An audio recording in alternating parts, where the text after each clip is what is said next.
Welcome to the MLB Coast to Coast podcast brought to you by thelines.com. Coming to you from the West Coast, Josh Lander, joined by Nate Weitzer on the East Coast. As always, we roll along here in Major League Baseball with a pretty full slate for a Monday. 13 games tonight here. We're going to be taking a look at a couple of them. We got all of them to choose from, Nate. They're all in the evening time. No early day games that we need to avoid. So we are looking at a Friday slate there where we went 4-2, still up about 0.5 units on the night. So feeling pretty good as we roll along, 62 and 57 on the season, up more than 5.5 units. So continue to follow along, like and subscribe to that page. Also head to thelines.com. You can check out the great content we have up on the site right now and use that odds finder tool that we have up there to make sure that you are getting the best odds available to you from all of these books giving us bets this season. Nate, let's go ahead and run right into your first pick here for the 28th of August. Yeah, I'm going to put some money on the Cabbies. Winners of 11 of their last 15 at home, hitting 280 and averaging over 6.5 runs per game in that span. So they run into the red hot Brewers, who have won 8 straight. But, we were on the Brewers and on Wade Miley last week thinking, they've won X amount of games against not the Dodgers. But here's their road record. They've lost 8 of their last 9 against not the toilet bowling Rangers or the awful Chicago White Sox, dysfunctional for 2 years now. And they're only hitting 229 in that span. I mean, their offense still, if you look at the large sample size of the second half, they're 18th in WOBA. The Cubs are 5th. This is more, before you even get into the starting pitching matchups, this is more me just saying Cubs offense better than Brewers. And at home, in the confines of Wrigley, offense is a big deal. So I am backing them here at minus 120 is roughly where it's stabilized. They did see a lot of action early to move them up to minus 130, but that's about where we're at. Jameson Taillon has more talent than Wade Miley, surely. We're getting back into the wily old vet discussion here with Miley, who will dance out of trouble, but still gave up a lot of hard contact against Minnesota, still came through for us there. Last time he faced the Cubs, 9 hits, 4 earned, had a 5.2 xFIP. His fastball rated negative 15.6 below average. Curveball and changeup also negative ratings. The slider was okay, but the Cubs are much better offensively since then. 7th best rating against the slider since the break, and pretty good numbers against lefties over the last 2 weeks. Miley in lefty-lefty matchups, which is key when you have Bellinger and other guys in there like that. 4 walks to just 6 Ks, so he's not necessarily blowing guys away in that spot. Let's look at Taillon. The big concern here is he does have huge issues against lefties, and Yelich and Ramel Tapia are both hitting 400 in their careers against him. Carlos Santana's 0 for 16. And the Brewers overall are 263 in this matchup. But Taillon, look, struggled badly in August in his last 3 starts against surprisingly surging offenses, though. The Royals, who we've talked about, hottest offense since Bobby Witt's gone up there. Detroit actually was top in WOBA in the last couple weeks, surging a little bit. So give him some credit there. And then at Toronto, when he's been in division, though, his last 4 against the Central, 2.8 ERA. His xFIP was actually pretty much the same in July to August. In July, when he posted a 2.7 ERA, it's just that the strand rate was down. So just not being as clutch. And overall at Wrigley, some unlucky BABIP to a degree. When you're giving up 13% hard contact to righties, but you have a 405 BABIP, that is the ball. A lot of seeing eye grounders, etc. So I think Taillon can be a little bit better than Miley, but more this is just about the Cubs offense, I think, coming through to get you that money line. Yeah, I'm with it. I'm with fading Miley a bit and really riding with Taillon in this one as well. I considered this one with the way that the Cubbies, they need it. The Brewers have been winning and just scrapping out wins and just pulling them out of nowhere over the course of the last couple weeks. But I would agree that the lineup disparity here I think might be enough. I do get a little bit nervous about the lefties coming up against Tyone, as you mentioned, that would be where the fear would come in. I believe this game has a pretty normal total, right? 9 runs, yeah. 9, yeah. So it's a little bit high. So they are expecting both pitchers to get touched up a bit. But I think you could probably depend on the Cubbies in this one. Bullpens are pretty similar, so the lineup is where I think you get the big plus money there for the Cubbies. So I'm going to go back to fading Waino. Why not? He's still in. Adam Wainwright is still in search of his 200th career win. That's kind of what this Cardinals season seems like it's coming down to. It's like the best thing that can happen for it is that Adam Wainwright gets 200 wins. He's been stuck. He's been trying so hard.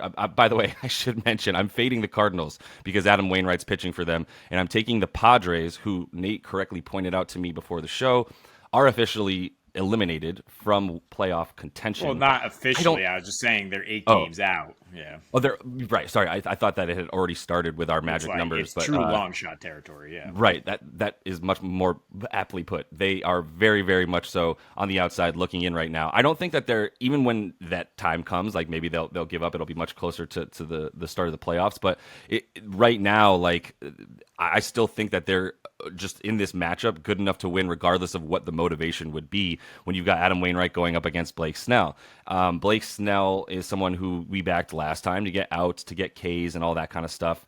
Right now, I'm feeling like they're trying to trick me because for him to go 6 innings is plus money on DraftKings. It's plus 115. Does that not feel like a trap to you? It does. It's why I brought up the standings factor and like this. How many innings has Snell gone this year, and how much he's going to push himself now with nothing really on the line. Yeah, I think that's fair. So I'm not going to fall into that trap of him going 6 innings. He's done it 3 games in a row. He didn't do it prior to that. He's either going 6 or 5 these days. And like you said, I don't know necessarily what he's pitching for. The Cardinals, this is the other reason I'm not taking him, but I'm taking the first 5 money line. Run line for the Pods, which is minus 140. There's 0 value there on the money line for him. But I'm putting a unit and a half on the Pods to be winning by a run at the end of 5. Looking at Waino, just starting with him, I mean, like I said, they want him to get to 200, but in his last 17 starts, he has 3 wins. He has an 8.61 ERA with a 7.68 ERA, xERA. He has allowed 6 earned runs in 3 of his last 4. And the biggest thing with Wainwright is how is his sinker sinking and how is his curveball curving and dropping, and it's not anymore. And that sinker is being thrown down at a very low velo there at this point in time. So I think with the Padres also hitting about 410 against the sinker in the last 2 months, so they've been basically the best team against that pitch. St. Louis, the reason I'm not going with Snell here, and I just fine with taking St. Louis, their bats have been bad against lefties, where they used to be awesome at one point in time. They are now bottom 10 in August against lefties in WRC+. They have the 6th worst batting average.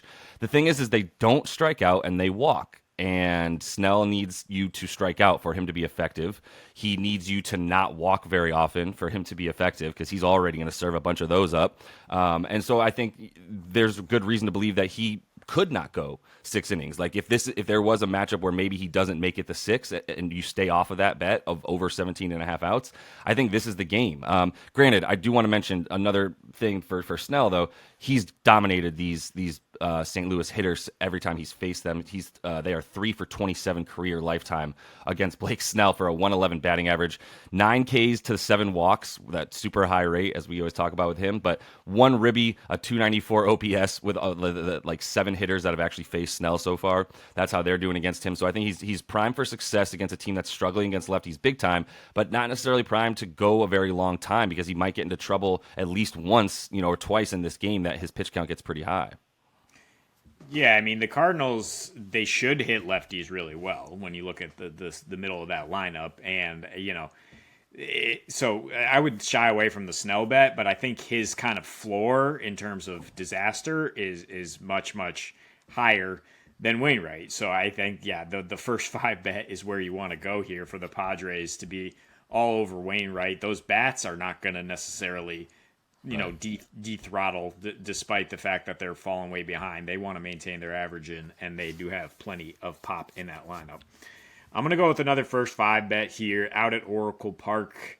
Battle of the lefty rookies here. Reds at Giants. First 5 under 4.5 runs, though. Minus 120 is where you can find that, usually at DraftKings right now. So Kyle Harrison is only making the second start of his career.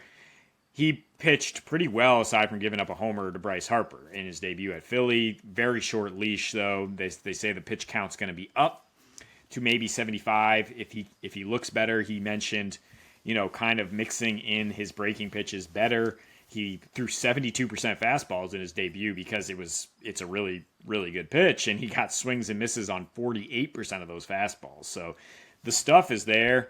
The exit velocity was kind of an outlier in one game versus just 86 exit velocity in AAA this year.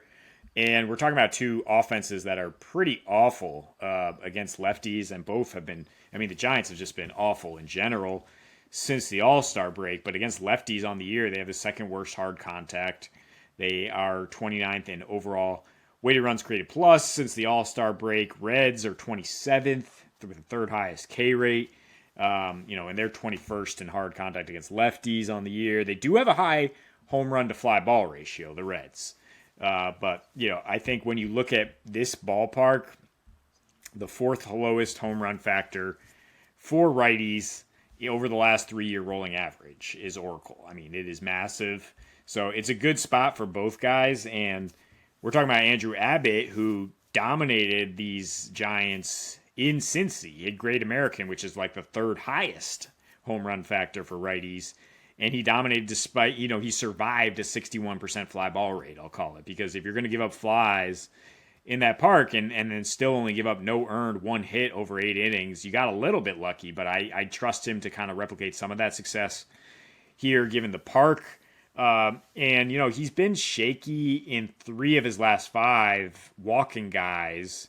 But he was able to attack those Pirates and Guardians lineups. And what are they? They, like the Giants, are a bottom 5 offense over the last few months. So I think both offenses are going to be slow to start here if they get going at all. I don't hate going under 8 for the game here, but the bullpen, then I have to worry about the bullpens. I think both these rookies are going to be pretty solid given the circumstances.